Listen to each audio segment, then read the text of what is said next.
Olá, vamos falar de Espiritismo? Sou Débora Rabelo, aqui dos Amigos de Nosso Lar, trazendo neste momento o nosso instante de estudos da obra O Céu e o Inferno ou a Justiça Divina segundo o Espiritismo.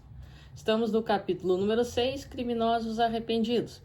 E se você não assistiu os vídeos anteriores, convido a acessar a playlist O Céu e o Inferno, buscar esse estudo desde o início. Conheça este canal, youtube.com/amigos de Nosso Lar. Inscreva-se, clique no sininho, dê o seu like, comente os vídeos, me ajude a divulgar este canal de luz.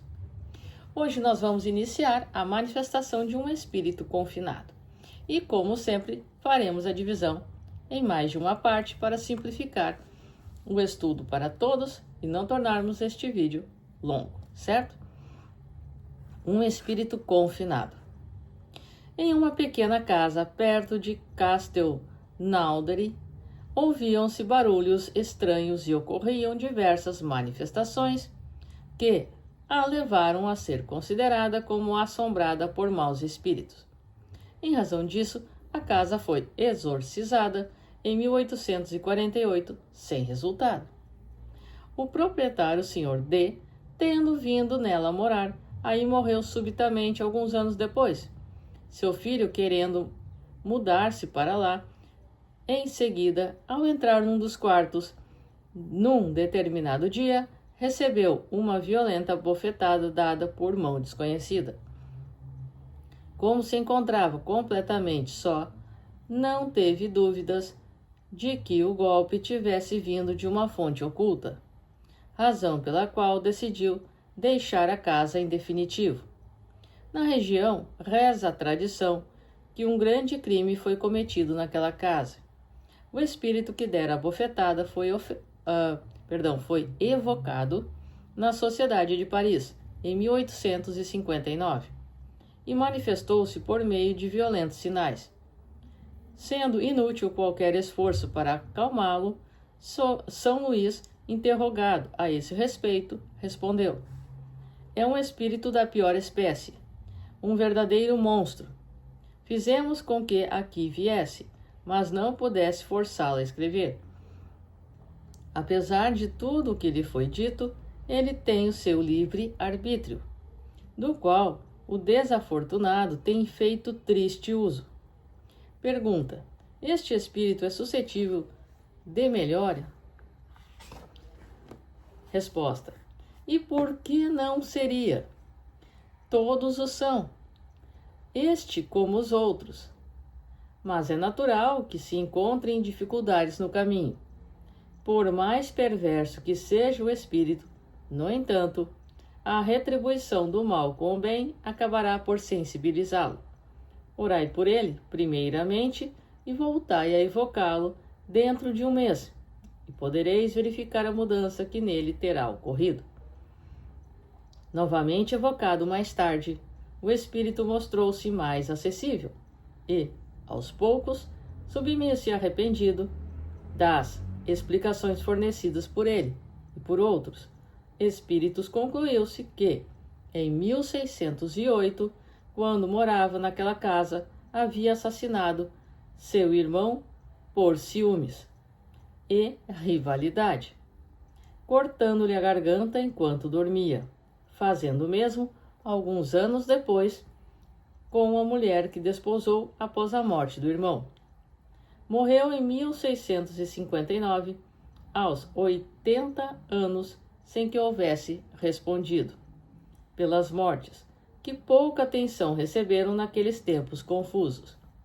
Depois de sua morte, não deixou de praticar o mal, tendo provocado vários acidentes na casa. Um médium vidente que assistiu à primeira evocação pôde vê-lo no momento em que se quis fazê-lo escrever. Com um aspecto assustador, sacudindo fortemente o braço do médium, vestindo uma camisa cheia de sangue e segurando um punhal. Número 1. A São Luís. Poderia descrever-nos o tipo de sofrimento a que este espírito está submetido? Resposta: é um sofrimento atroz, pois foi condenado a permanecer na casa em que cometeu o crime. sem poder dirigir seu pensamento a outra coisa que não seja sua transgressão, sempre projetada diante de seus olhos, sendo que ele acredita que está condenado a tal tortura por toda a eternidade. Vê-se constantemente no momento em que cometeu o crime, tendo-lhe sido suprimidas quaisquer outras recordações e proibida toda comunicação com outros espíritos. Na Terra ele está confinado a essa casa. Se está no espaço, vagueia pelas trevas e pela solidão. 2. Haveria um meio de fazê-lo sair da casa? Qual seria? Resposta: se desejamos nos livrar de obsessões de semelhantes espíritos, isto é possível, facilmente, orando por eles. Mas isso é o que se deixa de fazer quase sempre, preferindo-se assustá-los com fórmulas de exorcismo que muitos os divertem. Nota de rodapé número 215. Nenhum efeito causam aos espíritos maus as fórmulas mágicas, exorcismos, tentativas de expulsá-los impositivamente. Essas atitudes têm efeito contrário, pois incitam ainda mais sua resistência. Somente a prece, o magnetismo espiritual ou o convencimento pela razão e pela mansuetude podem levar a um bom resultado. Nota do editor. Portanto, aqui nós podemos verificar a situação de que este espírito, após haver cometido seus erros, seus delitos, na sua última encarnação, não respondeu perante a lei dos homens. Quando ele desencarnou, sua consciência acusou estes erros. Não havia mais como ele responder naquela encarnação. Havia levado a soma dessas transgressões para a espiritualidade e, consequentemente, haverá, porque não sabemos qual foi a sua encarnação posterior a esta, de responder por estas situações, e os efeitos delas ecoavam sobre ele, ora com instantes de revolta e ainda mais situações de perturbação que ele causava no ambiente, como uma tentativa de chamar a atenção, pois estava sofrendo, necessitava de ajuda, amparo, oração. Nem sempre nós que estamos encarnados agimos da maneira correta, orando e envolvendo estes espíritos com a força que as preces têm. Não é querer cultivar um espírito dentro do seu lar, mantendo-o preso ali. Não. É desejar a ele